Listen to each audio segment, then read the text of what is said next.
Hey everybody, welcome to Outings by Osborne. I'm actually sitting in the parking lot of a store, gonna make this video because leaning back in my chair is more comfortable, but also because I just haven't found the right time to put this video together and decided there's actually not a right time. But a week from today, I will be having my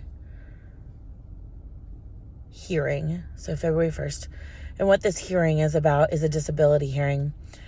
In September of 2019, not February, man, my brain does not work. September of 2019, I officially filed for disability. And over 2 years later, I'm finally going to have that hearing. So I thought I would put together a few videos to discuss my process, what got me here. I don't know, all the things. Going through disability is so different than what most people imagine.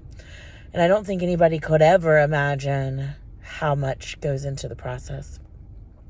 So for this first video, I guess I'll just tell you how I got here. And then we'll go from there.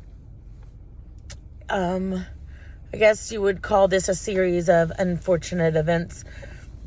The main trigger of my disability is an incident where I had an annular tear in my L4, L5, and L5S1 discs. This was a level 4 annular tear, which is pretty severe. The outcome of that was surgery, and during surgery, we found out that I had, in fact, permanently damaged my S1 nerve. I've had multiple surgeries since then. That's the quick and dirty. But how and why did that start? So, this goes like way back. But there were a lot of just thought, self-discovery, talking with doctors. I hurt my back years and years and years ago. So I already had a weak spot. I hurt it in January of 2000, and I used to know this, and now I forgot. That's because it's not 2000. It's January of 1997. So I was like a teenager. So I had a weak spot in my back.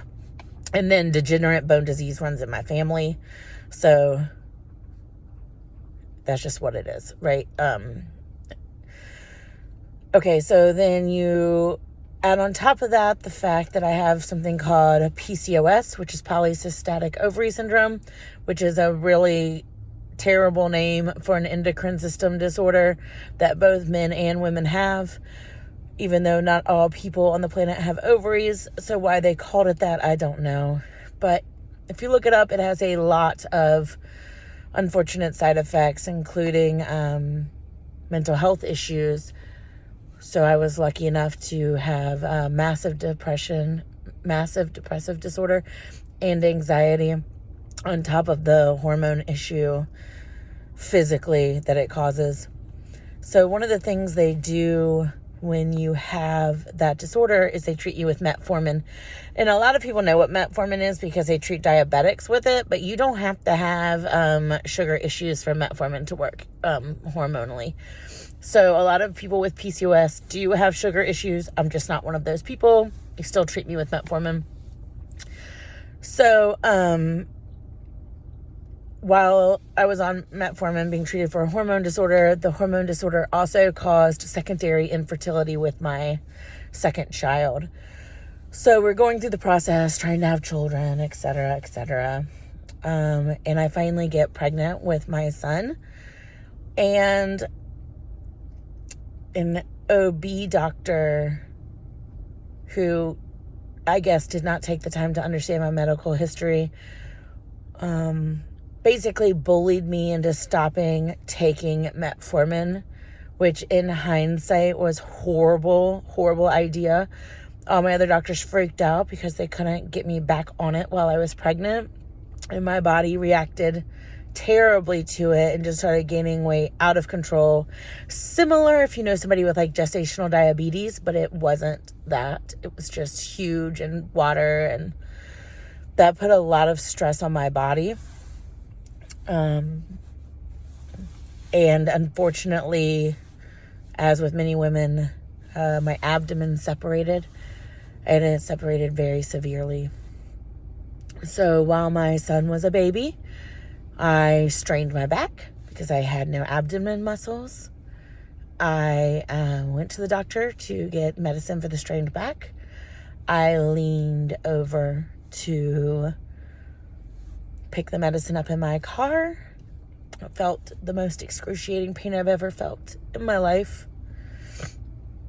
And that was the moment that my life changed forever. So everything moving forward has been treating the mental and physical aftermath of permanent damage and repairable damage that takes just a really long time to heal and do physical therapy for. And so that is where I am in this process. Everything began in 2017 with the injuries. Disability process began in 2019.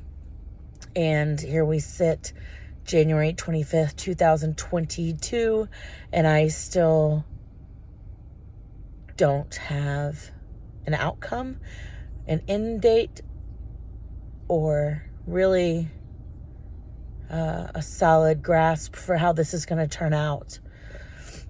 So now here we are today. I hired an advocate, a disability advocate, came very highly recommended to me. I do suggest if you're going to go through the disability process, you either get an advocate or a lawyer. I will talk in another video about how those are paid for. It is not cheap, but you don't pay for it up front. And how they just help you so much. It's crazy. And I guess I don't really know where else to go on this video. I get tired easily. I take a lot of medicine.